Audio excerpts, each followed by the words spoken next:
Well, good morning, everyone. So good to see you. I know this is the last day, and that's usually not too happy a time when the meeting comes to an end. Although sometimes when I've held meetings, people are glad to see me go. No, I'm kidding. I am quite happy and glad to be here in Wallingford. The congregation here, I've often thought of, over the last 40 years actually, haven't had very many opportunities to stop in this area.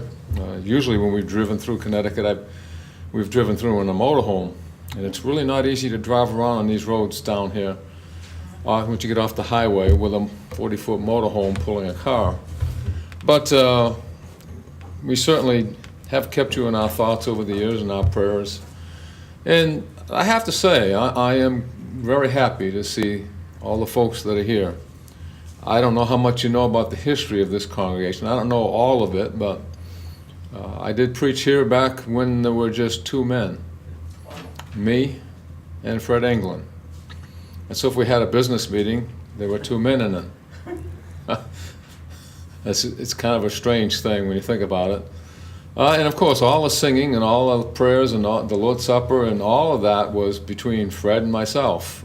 Basically, is the way it took place. That was pretty much the way it was until there were some conversions, and then we had some other men who were also involved, which made it a lot more practical and probably for Fred and myself a little bit more easy in that regard. It's nice to see so many men here, not discounting you ladies, but as one who has to do some of these things, I know that sharing, as you have the singing and the praying, and I know you do other things, it certainly is a plus for the congregation here. We've discussed a number of things that deal with the idea, the motivation, or some of the practical applications of serving God. All right. I think it would be remiss on my part if we did that without at least discussing in some way what would hinder us from serving God. And the last two lessons basically cover some things that we probably should be mindful of, that we would not allow them to affect our service to God. The first lesson deals with some very common things that would hinder us from serving God. So if you want to, please turn to Mark, the Gospel of Mark, the 4th chapter, and starting in verse number 18. Now, it's a section, we're not reading the entire parable, but it is a parable, but we're reading one part of that parable. In Mark chapter 4 and verse 18, Jesus said this, "And others are the ones on whom seed was sown among the thorns. These are the ones who have heard the word, but the worries of the world and the deceitfulness of riches and the desires for other things enter in and choke the word, and it becomes unfruitful." Surely I think we can see in that statement that there are things mentioned here that would hinder Christians bringing forth fruit, and therefore hinder Christians serving God as they ought to be serving God. And it's rather interesting that this statement is made in the context of a parable that deals with different types of soil. You have the wayside soil, which is trampled down hard, packed down hard and probably ground to dust, in which the seed cannot get in and germinate and produce anything whatsoever. And not only that, I know that when you put seed down that's exposed, the birds just love that. They'll come and gobble it right up. And that's the image you have here that Jesus gives of that seed, the wayside soil. It's hard-heartedness. And the devil comes in and just swoops in and takes the seed away. And there's never anything that comes of the seed that falls on hard-hearted souls. And also he talks about a soil that is rocky soil. Now, all over New England you have rocky soil, but it's not the kind of soil that is referenced here. This is more of the kind of soil, it is a very thin layer of soil that is over like a ledge or a bedrock of some kind. And you probably have seen that in different places. Well, you can get things to grow on it, But you can't really get crops that are going to, like wheat and things like this, to bring forth any fruit that's going to be useful to you. All right? And so what happens is the seed, the soil is rather rich enough that the seed can germinate and the plant can begin growing. But when the sun comes up, if the rains don't come, there's not enough soil, and therefore it dries out, the plant withers, and the plant dies. And so he compares that to the one who receives the word with great joy in response, but persecution arises or trouble or trials come up, and the plant dies. All right? Well, that's not the soil we're going to talk about either. But the next one he talks about is this soil in which the seed falls, and the soil is good, but there's a lot of other things competing with the seed. Strong things, difficult things for the seed to overcome. Now, I don't know how many of you have ever had a garden or worked on a farm. I've had the opportunity to work on my grandfather's farm when I was a young person. And ever since we've been married, whenever we've had a house or a piece of land next to whatever we were living in which we rented or whatever, that we could plant a garden, we have planted a garden. And so when we bought this house last year, one of the first things I did is hired a fellow to come in with a tractor and a 4-foot wide rototiller on the back of it, and rototill the backyard because it was really overgrown, thick, overgrown. And there's no way I was going to break that soil by hand, even with a handheld, one of those rear tine tillers. There's no way I was going to do that. I wouldn't be alive today if I did that. So he came in and he did it. He tilled that patch of ground. It's about a good size garden, and he tilled it 4 times, up, across, down, across, and really did a good job. And we got a good crop out of it. But let me tell you something. Everything in that ground that was growing before, there was plenty of seed to bring it back again. And we spent a lot of time weeding that thing out. One of the things about this particular stuff that was growing up in there, I didn't really realize until we started weeding. I'd gone out with just regular cloth garden gloves on and put my hand down there and squeezed a hold of a good clump of weeds and going to yank it out, and had to pull my hand away. All the weeds up there had thorns in them, and it just punctured me all over the place in my hand. So I went back in the house, got my heavy leather gloves on, and started weeding with those instead of the cloth ones. Those weeds are nasty. They are ornery things, and they really thrive. And they would just literally drown out everything we planted if we didn't get them out of there. And therefore we had to constantly weed that thing, because there was so many years of that stuff growing up in there that they would just overpower everything that we planted. And the weeds would prevent our crop from ever really coming to any kind of maturity. We would probably hardly get anything, if anything at all. But the soil was good. Carol didn't think so. I said, this stuff, we ain't gonna get anything out of this. We got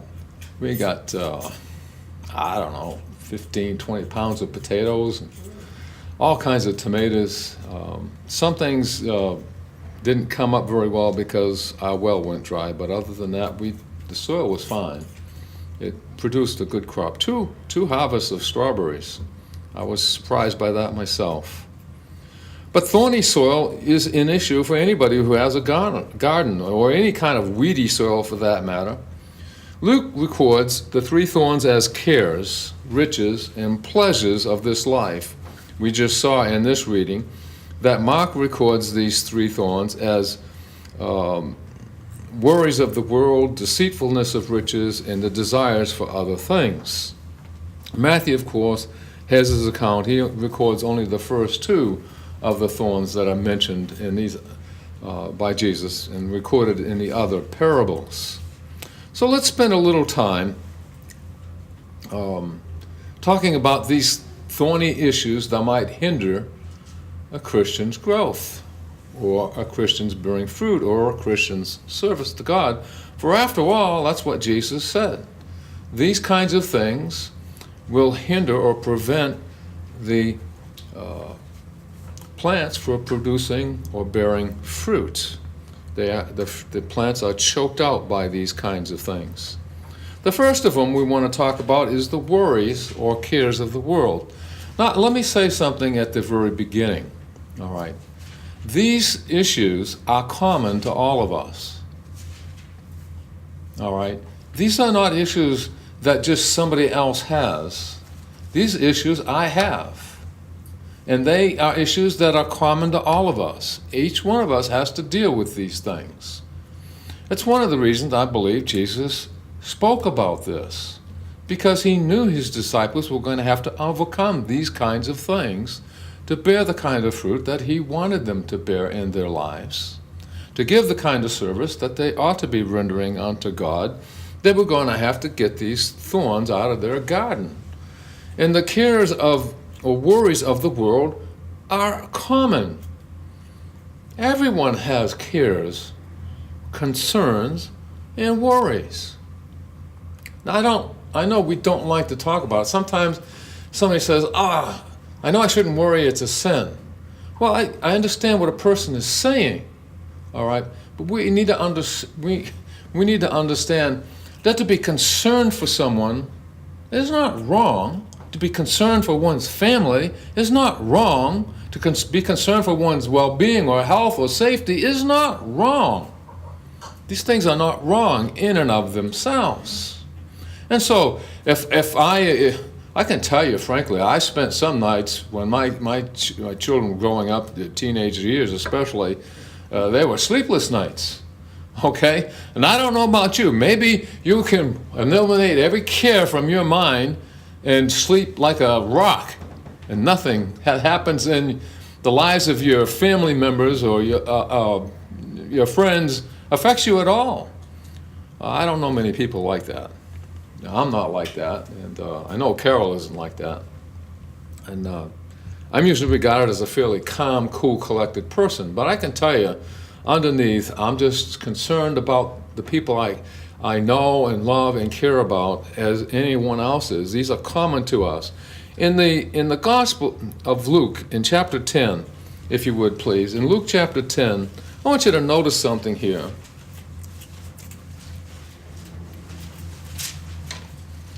Now, I should not be in the Gospel of John if I want to read from Luke. I did have the right chapter, though. All right, Gospel of Luke, chapter 10, verse 41. And Jesus answered and said to her, Martha, Martha, you are worried and troubled about many things, but one thing is needed, and Mary has chosen that good part, which will not be taken away from her. Now, I know that there are books written about this, that there are ladies' studies on this, that there are ladies' seminars on this. And I know sometimes we refer to the ladies as being too anxious and too worried and too concerned. I think all of that is not accurate. There are two women discussed here. One became overly worried and concerned about certain things, while the other only was concerned about what Jesus was going to teach. Those are both women. It is possible for the woman to choose the good part. Mary did. But it is also possible for a woman to choose not what is sinful, but something that would choke out her ability to take in what she needed at the time. You see that there? Martha, Martha, you're concerned about many things. Let me ask you something. Is hospitality a good thing? Isn't that part of serving God? Was not Martha involved in being hospitable? Think about it. I know that if we have company over and I stick myself, I don't know, in front of my computer or the TV or in some book, and Carol was running around getting everything ready, and I don't help her at all with anything, she's being quite upset with me. I don't know why she will be, but no, I understand why. Honestly. All right. But to show hospitality is a good thing. What Martha was doing was not sinful because she was out and taking care of the things that needed to be taken care of for people to have a dinner or a meal of some kind, to people to have a refreshment of liquid of some kind, for people to share a time of eating and drinking and enjoying one another's company. She was taking care of those things. Those are good things. I know they are because you have done that for me for 3 days. You know, I'm not going to go hungry when I go home. I know that. Actually, most of these kinds of things, when I go to a meeting, I eat too much. It's too much hospitality. But, you know, it's a good thing. So what Martha was doing was not wrong, but there was a choice to make. There are two things. One was good and the other was better. One was good and the other was more important. And Martha chose the better thing, the good thing, the more important thing. And Mary chose, I should say, the better thing. And so that's why Jesus said to her, Martha, Martha, you're concerned, worried about so many things. Look at your sister, Mary. She's chosen the better part. In other words, you should have chosen that part, and you could have taken care of this later. You know? Isn't it the way of it? What does that talk about, except to be priorities? And so we need to understand, when we talk about the cares and concerns of the world, we cannot allow those things to upset or turn upside down our priorities. That those things become first, and service to God is relegated whenever they're over. Because there's always going to be cares and concerns. And if we're putting those things first, they are always going to interfere with our serving God. And so Martha serves as a good example of the way that we should think about these kinds of things. They're not sinful. Everyday chores, however, can choke us out from doing the things that we ought to be doing at times, that are more important for us to be doing at times.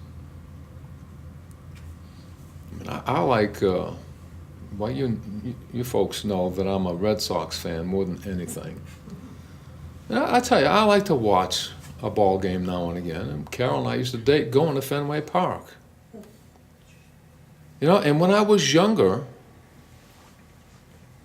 I'll be honest with you, I would neglect my wife and my young children to watch the Red Sox on TV. Before I became a Christian, it would not have been unusual for me to say to my two boys when they came in, Daddy, let's go out and play, is get away. Don't bother me till this game is over. Now, what does that say to my children? Does that not say that this stupid game on television is more important to me than they are? Now, that may not be true in my heart. I might deny it, and I certainly would have, but that's what it says. And there's no way I can explain that away, except that when I knew better after becoming a Christian, I had to apologize to them for the way I acted, the way I behaved. It's not a sin for me to watch the Red Sox on the TV. Actually, my wife loves to watch it more than I do. She drives me crazy. You know? But still, there's things that are more important. And when they come up, you can't let something like that interfere. It's not surprising to me that some people will forsake the assembling of the saints together to watch a game of some kind. Oh, it's March Madness. I can't miss my favorite college team. Or it's Super Bowl. Or it's the World Series. Or I'm going fishing with the guys. All those things happen. And I would never tell a person, well, you know, it's a sin to go fishing. But when you take something like that and you place it before the service you're supposed to render God, there's a problem. The weeds, the thorns, the thistles have choked out God from your life, at least to that extent. If you continue down this path, it's going to be overgrown with weeds and thorns and thistles to the point that there's going to be no fruit for God. Your life is going to be wrapped up in the cares and concerns of this world. This is very common for all of us. And it's not just those we think of as being weak spiritually that have to deal with it. All of us have to deal with it. It's not a single one of us. Look at a passage found in Paul's writing to the church at Corinth, how common this is for us. 1 Corinthians chapter 7, we would not normally think of this passage in this context, but notice what he says here. 1 Corinthians 7, verse 32, in a context in which he spends a great deal of time talking about the relationship of married people and their responsibilities to each other, and some things that are related to their ability to serve God as well. In that context. And so in verse 32, he says, but I want you to be without care. He who is unmarried cares for the things of the Lord, how he may please the Lord. But he who is married cares about the things of the world, how he may please his wife. And that's true. That's the way it should be. A man will leave his mother and father and cleave unto his wife. And she ought to do the same thing. She ought to leave mom at home and cleave unto her husband. Well, in that cleaving, there's certainly the matter of a loving care for one another. And Paul's not saying this is a wrongful thing that a husband would care for his wife, or that a wife would care for her husband. But I think in saying that, he also says we should be aware of it and not allow it to affect our responsibility to the Lord.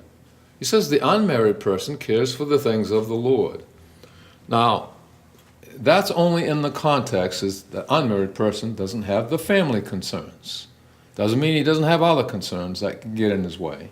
But he doesn't have that one. He doesn't have a wife or children for that matter. But still, even though we may be married, we need to be aware of it and not allow the cares or the concerns in that relationship to overpower our responsibilities before God. I was telling somebody the other day about a brother in Christ by the name of Jeff Rubin, a Jewish man that I had opportunity because of my dad to study the Bible with. He obeyed the gospel, became a Christian. His wife was a Catholic. And she was happy that he was studying the Bible and that he would become a Christian. But she was not happy that he would not go to the Catholic Church. And she fought him for 2 years and wore him down. I mean, just wore that man into the ground until he quit. Well, there's an example of a person who put the cares or the concerns for his wife above that of the Lord. Well, I never did tell him that you ought not to be concerned about your wife and what she thinks. I didn't say that. But I did say, you need to be concerned for the Lord and the things of the Lord and do what is right. That is the only hope you have of being an influence for your wife. If we put things in the right order, we can take care of both. When you put God first, the others will follow. And we ought not let the concerns of the world overpower us. She had told him, I'm going to leave you if you keep going to that church.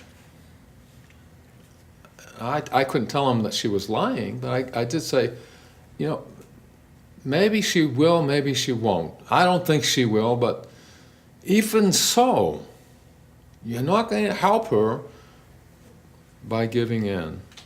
You're not going to show her the proper way by giving in. So we need to be concerned, quite frankly, about these kinds of things. But the spiritual fruit of the Christian must have priority. We must give priority to the things we know we are supposed to be giving unto God in our lives. So the cares of the world is something that is common to all of us. Then he talks about the deceitfulness of riches. There are a lot of things said in the scriptures about riches. And most of the time people get the idea that the Bible is full of just riches are evil. A lot of people feel that way. Well, they aren't. All right? Riches are not evil. When God blessed Israel with abundance, he wasn't giving them evil things. All right? Solomon was a wealthy man. And there are others. Abraham was certainly a wealthy man. And you can look at others in the Old Testament, and you can look at people in the New Testament. They were wealthy. Having wealth does not mean you're a sinner. I don't care what the politicians say about the 1% or whatever it is. Not all those folks are evil. Just because they are the part of the 1%. That doesn't mean anything. But we do need to be aware of the deceitfulness of riches. It can deceive us. It can fool us. It can trick us. Jesus did have some harsh things to say about riches, or the rich for that matter. In Matthew 19, we find one of those, and it's a bit of hyperbole, if you would, that he uses to make a point about this. In Matthew 19, a very familiar statement that Jesus made on this matter, we find him saying in verse 23, "Assuredly I say to you that it is hard for a rich man to enter the kingdom of heaven. And again I say to you, it is easier for a camel to go through the eye of a needle than for a rich man to enter the kingdom of God." Now, I don't know exactly the historical context of this eye of the camel going through the eye of the needle, whether it's a wall in Jerusalem or it's literally trying to squeeze a camel into a... Either way, that's hyperbole. That's an exaggeration. He's making a point. And the disciples respond, well, who can be saved? And he said, well, with men it's impossible, but with God all things are possible. So it is possible for a wealthy person to be saved, just as it is possible for a poor person to be saved. The conditions are the same. It's not different. But he does say it's harder. And it's harder because riches are deceitful. They are tricky things. And they would deceive us. Turn, if you would, to the book of Proverbs.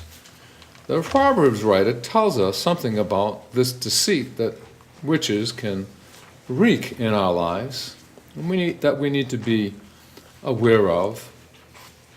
Solomon, after all, was king, and he was certainly wealthy as king.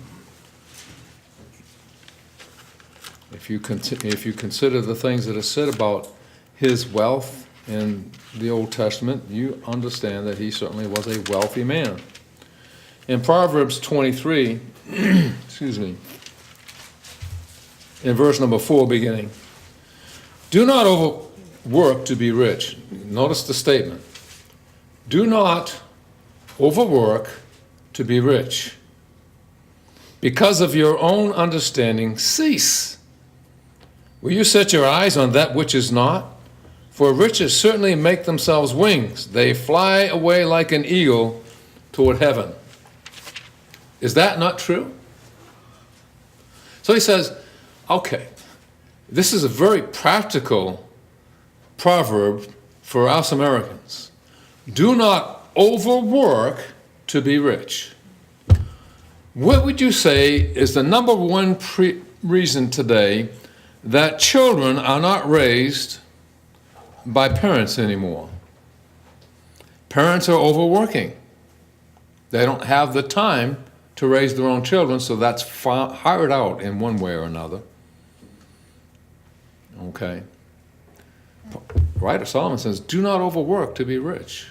No, the Bible does tell us to work, but Solomon warns us against overworking just to be rich. Do you know anybody that has ever done that?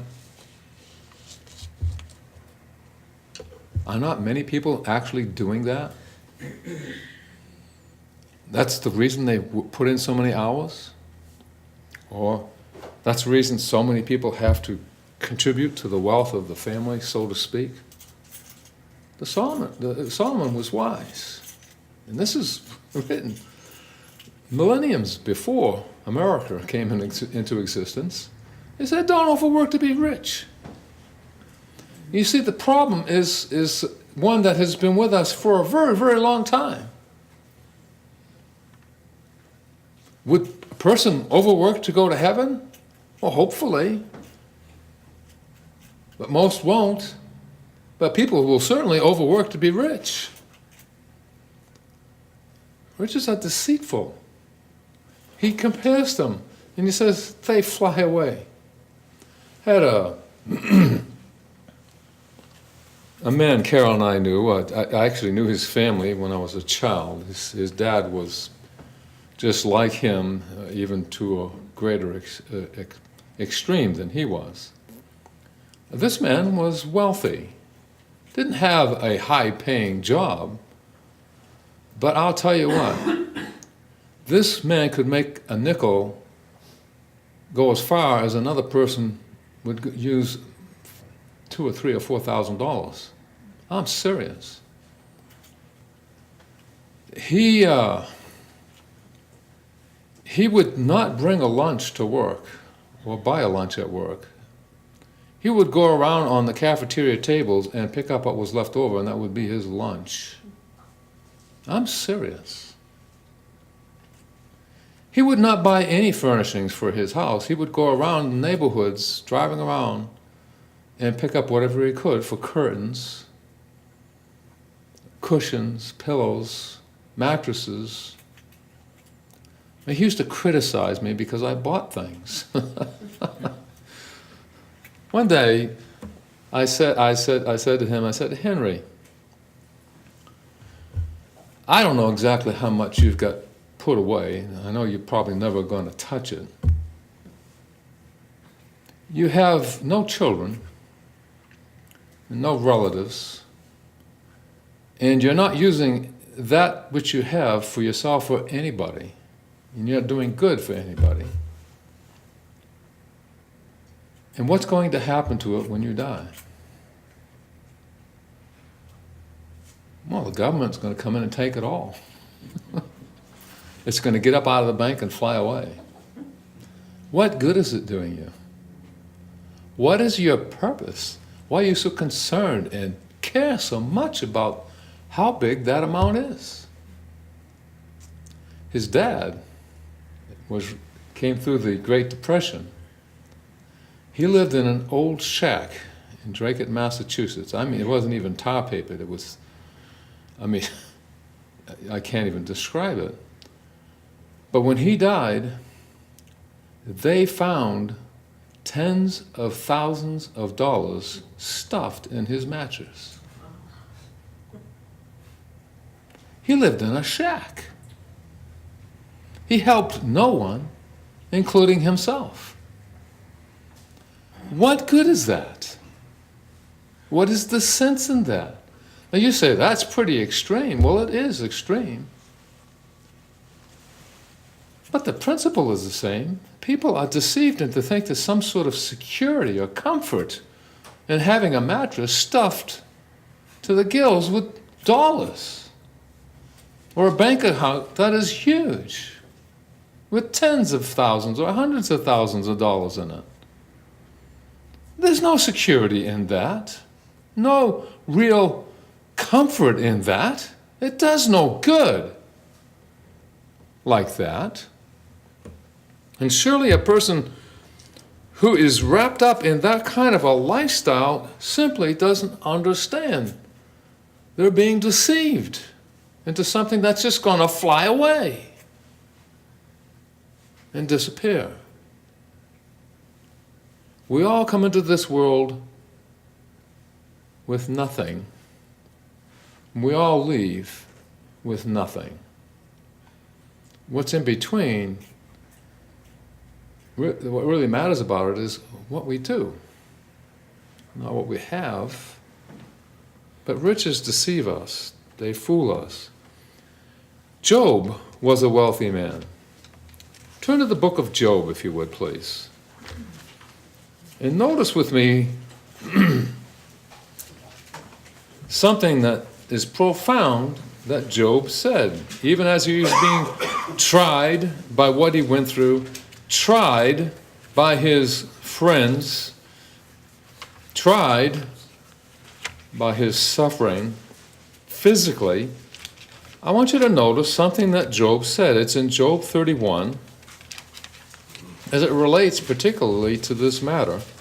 In Job 31 and verse 24. Job said, "If I have made gold my hope, or said to find gold, you are my confidence. If I have rejoiced because my wealth was great, and because my hand had gained much, if I had observed the sun when it shines, or the moon moving in brightness, so that my heart has been secretly enticed, and my mouth has kissed my hand, this would be an iniquity deserving of judgment. For I would have denied God who is above." Job recognized that if he had allowed his wealth to affect him in that way, it would have pulled him away from God. It would have deceived him into thinking how great he was, how much he had accomplished, and how much he had in comparison to others, when it really didn't matter at all. The only thing that mattered is what he used it for. He understood that. Most people don't understand that. While being rich is certainly not sinful, the Bible does not condemn that. Trusting in riches is. That's what Job says. Put your trust in this, and that's a sin. It pulls you. It's worthy of judgment. It'll pull you away from God. You'll deny God by doing such a thing as that. The problem for many is that their material wealth deceives them into thinking everything is well, including their spiritual life, even though they have done nothing for it. It's like the rich man whose crops came in really heavy, and he built bigger barns, and he treasured it all up, and I've got everything I need for many years in the future. And God says, you're a foolish person because your life is required of you tonight. And all this stuff's going to fly away. It's not yours. You've got your priorities all messed up. You can't live that way and be pleasing to God. Christians who are wealthy in this world's goods can avoid this deceitful nature of that thing that can happen to them because of riches by being generous. Jesus told the rich man to go and sell and give to the poor. And Paul would write to Timothy that the rich are to be instructed to give, to be generous, to help. So there's a useful purpose for it.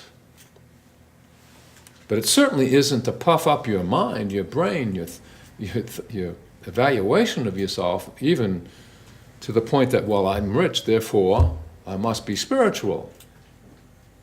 That's all foolishness in the sight of God. The third and last thing we want to talk about is the desire for other things. I think of all the ones that we are talking about, they're all common.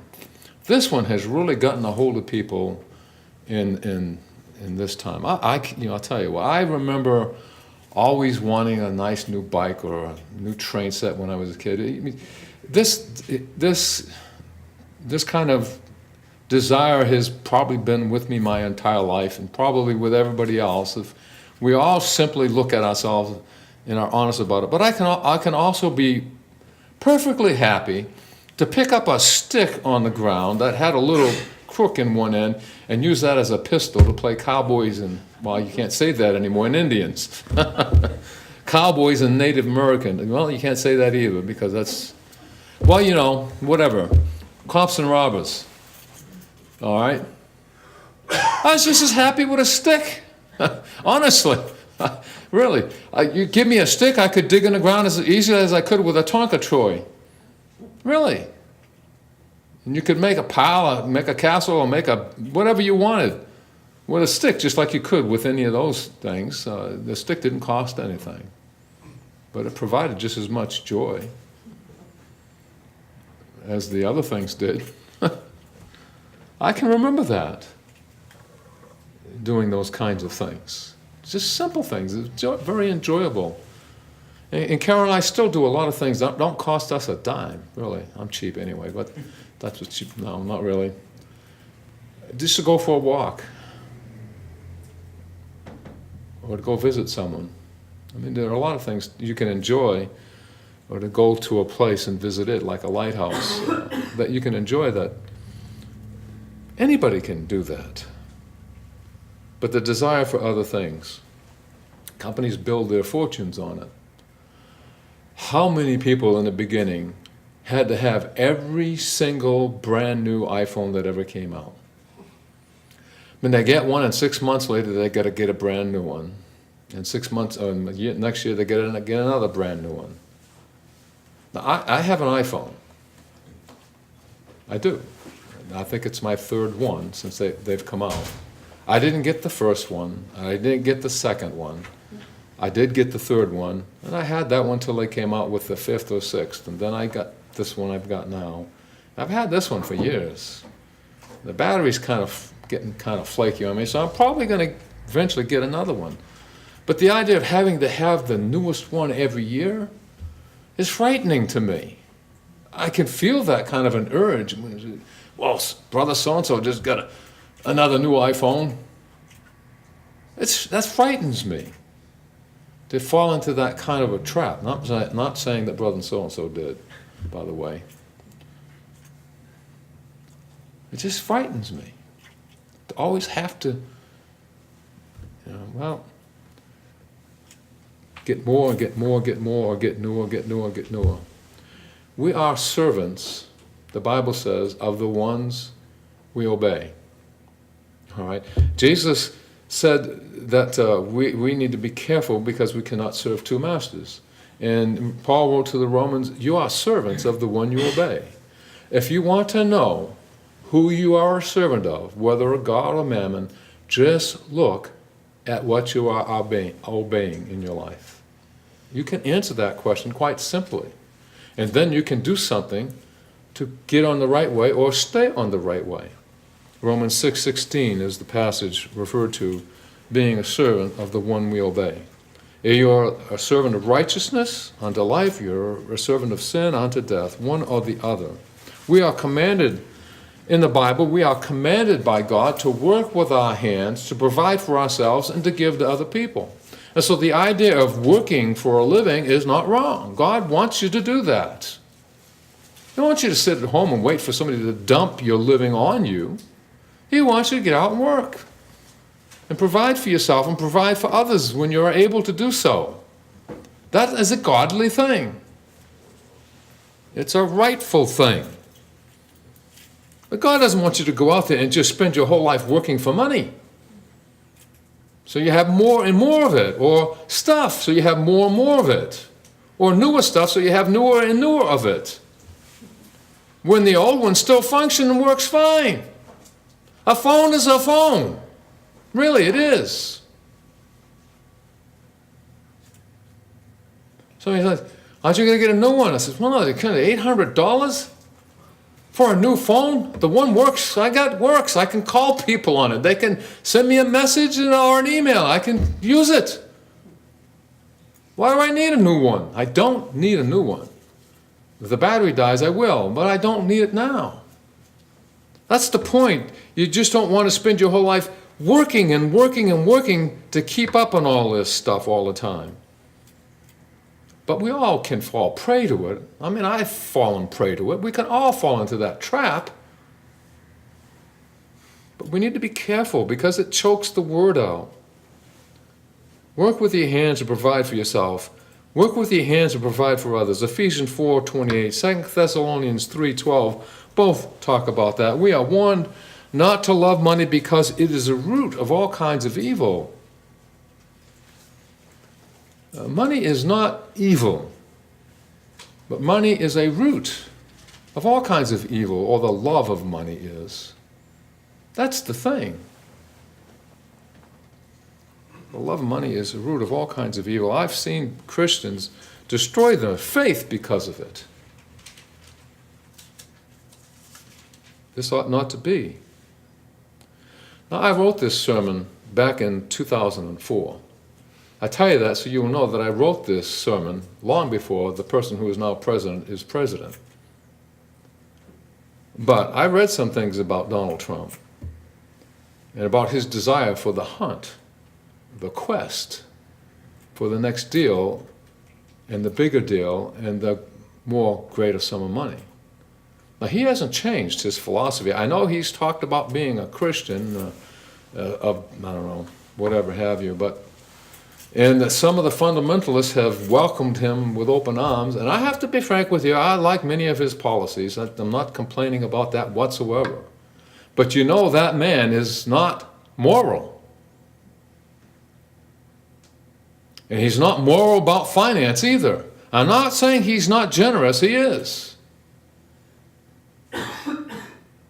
But that man does love money.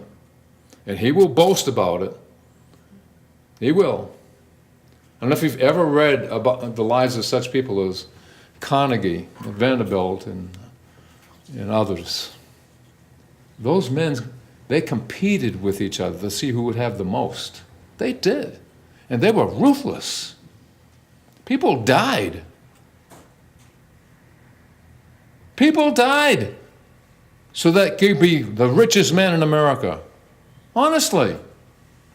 And the fact that years after they gained all that wealth, they gave most of it away, Carnegie Hall and all this other stuff, does not make account or reparation for what they did. All for the love of money. It's not right. The love of money is the root of all kinds of evil. And a poor person will say, well, that's not my problem. That's not true. It doesn't say how much you have is the root of all kinds of evil. It says the love of it. So a poor person can be just as much in love of it as a wealthy person can be. We have to root that out. We can't allow that to take over our lives and be that way. And then we become like others and, look how much I have and how great I am and how much I've done and how much blah, blah, blah, on and on you go. It's all deceitfulness. The desire for other things, more and more. The fact of the matter is the quest is the thing. No matter how much the man has, he's got to get more. Can never be satisfied. That's not the kind of life that God wants us to be lived. The Christian should desire to please God foremost, above everything. So he serves God and not money. We do not serve the latter, but we serve God. This third type of soil, the thorny soil, is the one most Christians wrestle with every single day. Think about the parable of the sower. Well, those of us who are Christians certainly aren't the wayside soil. And if you've been a Christian for any length of time, you're not the stony soil. So you're either thorny or good soil. You're either producing fruit for God, or thorns are choking it out. Or it may be somewhere in between. Sometimes it's too thorny and you need to do some weeding, which is my case. And sometimes it's good because you've weeded and the fruit can be born. But we are always, every day, challenged by these thorns in our lives. The cares of this world, the deceitfulness of riches, and the desires for other things. We're not immune to those things. We have to contest them and fight against them and not allow them to deceive us, overpower us, and make us unfruitful before our God.